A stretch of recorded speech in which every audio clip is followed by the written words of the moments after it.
পবিত্র কোরআনের পাখিদের পদচারণা আর গুনগুনে স্নিগ্ধ পরিবেশে গড়ে ওঠা মতলব উত্তরের ফরাজিকান্দি ইউনিয়নে আজ থেকে ৭৬ বছর পূর্বে আগমন ঘটে এক মহাসাধকের। তিনি ইমামুত তরিকত আল্লামা শাহেখ সৈয়দ মোহাম্মদ বুরহানুদ্দিন ঐশী রহমতুল্লাহ আলাই, যিনি মুসলমানদের দিনিয়াত শিক্ষা সহ ধর্মীয় তালিম দিয়ে এই অঞ্চলকে করেছেন আলোকিত, গড়ে তুলেছেন অসংখ্য ধর্মীয় ও জীবনমুখী শিক্ষা প্রতিষ্ঠান। এই উপজেলার পুরনো মুসলিম ধর্মীয় নিদর্শনগুলোর মধ্যে ফরাজিকান্দি দরবার শরীফ তথা নেদায়ে ইসলাম অন্যতম। মতলবের ইতিহাস, ঐতিহ্য ও দর্শনীয় স্থান নিয়ে মতলব ট্যুরের ধারাবাহিক প্রামাণ্যচিত্রে আজকের পর্বে আমরা আপনাদের জানাবো প্রায় ৭০ একর জায়গার উপর গড়ে ওঠা ফরাজিকান্দি গ্রামের নেদায়ে ইসলাম সম্পর্কে। ইসলামের ডাক বা শান্তির ডাক হিসেবেই নেদায়ে ইসলামের পরিচিতি।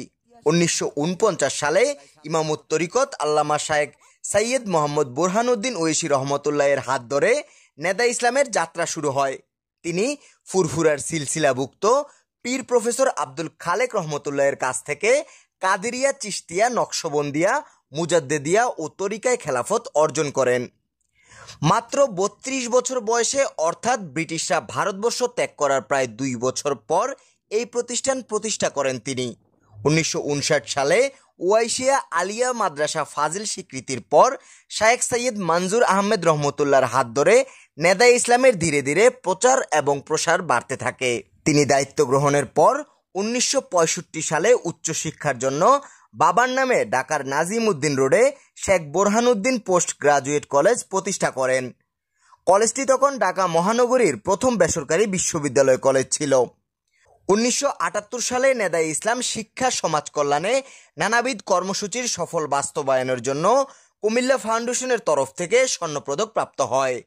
ধারাবাহিক প্রশংসনীয় উজ্জ্বল অগ্রগতির জন্য ১৯৮১ সালের ১৫ ডিসেম্বর রাষ্ট্রীয়ভাবে নেদায়ে ইসলামকে জাতীয় সংস্থা হিসাবে স্বীকৃতি দেওয়া হয়।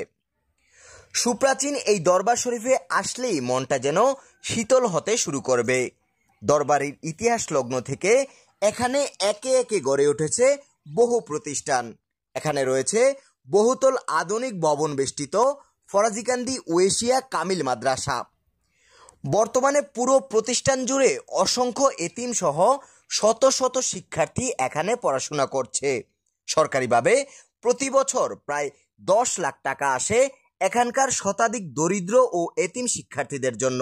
দরবারের চারপাশে একরের পর একর ধানি জমি থেকে ধান, ২০টিরও বেশি পুকুর থেকে মাছ আর গাছগাছালির ফল ফলাদি, সবজি, জ্বালানি ইত্যাদি শিক্ষার্থীদের সারা বছরের খাবারের যোগান দিয়ে থাকে। বিশাল জায়গা জুড়ে প্রাকৃতিক সৌন্দর্য আর সভ্যতার পালাবদলে ক্ষয়ে যাওয়া উল্লেখযোগ্য প্রাচীন প্রতিষ্ঠানগুলোর জরাজীর্ণ নিদর্শনগুলো এখনও কালের সাক্ষী হয়ে একরের পর একর সম্পত্তি জুড়ে ছড়িয়ে ছিটিয়ে রয়েছে। এটি ১৯৬০ সালে নির্মাণ করা একটি প্রতিষ্ঠান। তৎকালীন সময়ে মাদ্রাসা ও এতিমখানার ছাত্রছাত্রীদের পাশাপাশি গ্রামবাসীদের স্বাস্থ্যসেবা প্রদানের লক্ষ্যেই খাজা গরিবে নেওয়াজ নামের এই হাসপাতালটি নির্মাণ করে নেদায়ে ইসলাম, যেটি বর্তমানে ইতিহাসের সাক্ষী হয়ে জরাজীর্ণ অবস্থায় পড়ে রয়েছে। দরবারের আরেকাংশে দেখা মিলবে কুয়েতের দানশীল ব্যক্তিবর্গের অর্থায়নে ১৯৯৪ সালে নির্মিত আলামিন এতিমখানার পুরনো ভবনটি, যেটি উদ্বোধন করেছিলেন কুয়েতের সাবেক ক্যাবিনেট মন্ত্রী শায়েকুল মাশায়েখ আল্লামা ইউসুফ সৈয়দ হাশিম আল রিফাই। বর্তমানে এখানে প্রস্তাবিত ওয়েশিয়া ইউনিভার্সিটি করার পরিকল্পনা রয়েছে নেদায়ে ইসলামের। এরপর সুবিশাল মাঠের বেষ্টনীতে সারি সারি সুসজ্জিত উঁচু গাছের চাদরে পশ্চিমে দেখা মিলবে মসজিদে ফাতেমাতুজ জাহারা। মসজিদ জুড়ে পুরনো নানান কারুকার্য আর শীতলতায় কোরআনের পাখিরা এখানে নিয়মিত পবিত্র কোরআন শরীফ সহিভাবে চর্চা করে থাকেন। মসজিদের ভেতরে বাহিরে সাঁটানো রয়েছে নবীর শানে ওয়েশিয়া সিলসিলার অমীয় নানান বাণী। এর পাশেই রয়েছে বোরহানুল উলুম হাফিজিয়া মাদ্রাসা। এরপর হাঁটতে হাঁটতে দেখা মিলবে ইমামুত তরিকত রহমতুল্লাহের রওজা শরীফ। ১৯৬৪ সালের ৯ মে আল্লামা শাহেখ সৈয়দ মোহাম্মদ বুরহানুদ্দিন ঐশী রহমতুল্লাহ ৫৭ বছর বয়সে এখানে শায়িত হন। দরবার শরীফের শান বাঁধানো বিশাল ঘাটের পাশেই সুসজ্জিত বাগানের মাঝখানে বিভিন্ন ফুলের চাদরে চোখে মিলবে ইমামত তরিকত রহমতুল্লাহের রওজা শরীফ। প্রতিদিন জিয়ারতের উদ্দেশ্যে অসংখ্য মানুষ আসেন এখানে। রওজা শরীফের এই পথে মহিলাদের প্রবেশ নিষেধ থাকলেও পাশেই আরেক বেষ্টনীতে রয়েছে মহিলাদের জন্য জিয়ারতখানা, যেখানে জিয়ারত সহ নামাজ আদায় করেন আগত মহিলারা। রওজা শরীফকে কেন্দ্র করে নেদায়ে কর্তৃপক্ষের তরফ থেকে বাহিরে সাঁটানো রয়েছে সতর্কতা ও আদব বজায় রাখার নির্দেশনা বিজ্ঞপ্তি। এদিকে পিতার মৃত্যুর পর ছেলে শায়েখ সাইয়্যেদ মনজুর আহমেদ রিফাই রহমতুল্লাহ পীর সাহেব এবং চেয়ারম্যান হিসাবে নেদায়ে ইসলামের দায়িত্ব পালন করেন। শায়েখ সাইয়্যেদ মনজুর আহমেদ রহমতুল্লাহ 1942 সালের 28 ডিসেম্বর কলকাতায় জন্মগ্রহণ করেন। পিতার মৃত্যুর 48 বছর পর তার পুত্র শায়েখ সাইয়্যেদ মনজুর আহমেদ রহমতুল্লাহের রেখে যাওয়া আশ্চর্য এক ঘটনার তাৎপর্যতা সর্বপর্যায়ে ব্যাপক আলোড়ন সৃষ্টি করে। শায়েখ সাইয়্যেদ মনজুর আহমেদ রহমতুল্লাহ সবসময় চাইতেন মৃত্যুর পর তার কবর মাদিনা মুনওয়ারায় জান্নাতুল বাকিতে যেন হয়। তার সেই ন্যাক ইচ্ছায় 2012 সালের 1 অক্টোবর মদিনা মুনওয়ারায় হজ পালনরত অবস্থায় তিনি ইন্তেকাল করেন এবং তার সর্বশেষ ইচ্ছানুযায়ী জান্নাতুল বাকিতে তাকে শায়িত করা হয়। প্রতি বছরের ডিসেম্বর মাস আসলেই বিপুল ভাবগাম্ভীর্যে ইমামত তরিকত আল্লামা শায়েখ সাইয়্যেদ মোহাম্মদ বুরহানুদ্দিন ওয়েশী রহমতুল্লাহ ও আল্লামা শায়েখ সাইয়্যেদ ডক্টর মনজুর আহমেদ রহমতুল্লাহের ওফাত দিবস পালনের প্রস্তুতি শুরু হয়। শুধু তাই নয়, প্রতি বছর দরবারে 3 দিনব্যাপী অনুষ্ঠিত উরুস শরীফ মাহফিলে দেশ বিদেশের বিভিন্ন স্থান থেকে ভক্ত ও অনুসারীরা এসে মিলিত হন। এ সময় আলোচনা সভা, মিলাদ মাহফিল, জিকির আজগার এবং অন্যান্য ধর্মীয় আচার অনুষ্ঠানে মগ্ন থাকেন আগতরা। এছাড়াও বছর জুড়ে প্রতি সপ্তাহের বৃহস্পতিবার এখানে বিশেষ দোয়ার আয়োজন করা হয়ে থাকে। এখানে রয়েছে আলামিন শিশু সদন এতিমখানা কমপ্লেক্স। 1952 সালে মোহাম্মদ বুরহানুদ্দিন ওয়েশী রহমতুল্লাহ এতিম নবী সাল্লাল্লাহু আলাইহি ওয়াসাল্লামের উপাধি স্মরণে আলামিন এতিমখানা প্রতিষ্ঠা করেন। 2019 সালের অনাকাঙ্ক্ষিত এক দুর্ঘটনার পর ভবনটি বর্তমানে পরিত্যক্ত রয়েছে। দরবারের অন্য প্রান্তে এগিয়ে গেলে দেখা মিলবে নেদায়ে ইসলাম মহিলা ফাদিল ডিগ্রি মাদ্রাসার বড় ভবন।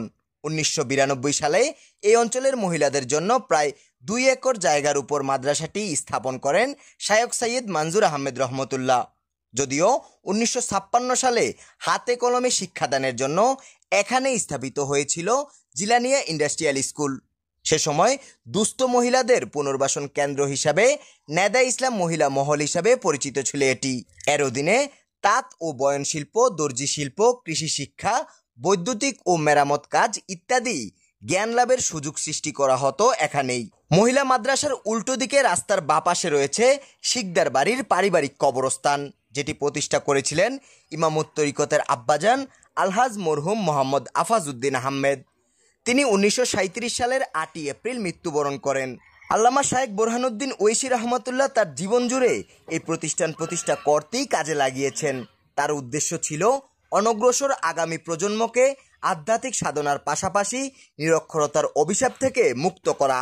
আজ থেকে প্রায় 76 বছরের ব্যবধানে এই নেদায়ে ইসলাম থেকে ধর্মীয় শিক্ষা সহ উচ্চ শিক্ষায় শিক্ষিত হয়েছেন দেশের অগণিত ছাত্রছাত্রী, যারা বর্তমানে দেশ এবং দেশের বাহিরে বিভিন্ন উচ্চ পর্যায়ে সুপ্রতিষ্ঠিত স্থানে নেতৃত্ব দিচ্ছেন।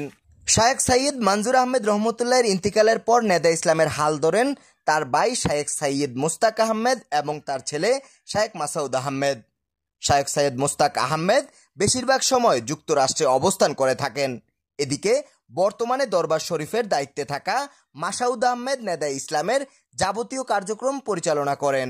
মানব কল্যাণের প্রতিটি ক্ষেত্রেই স্বাক্ষর রাখার জন্য মূলত আমার দাদাজান কেবলা 1949 সালে এই প্রতিষ্ঠান শুরু করেন।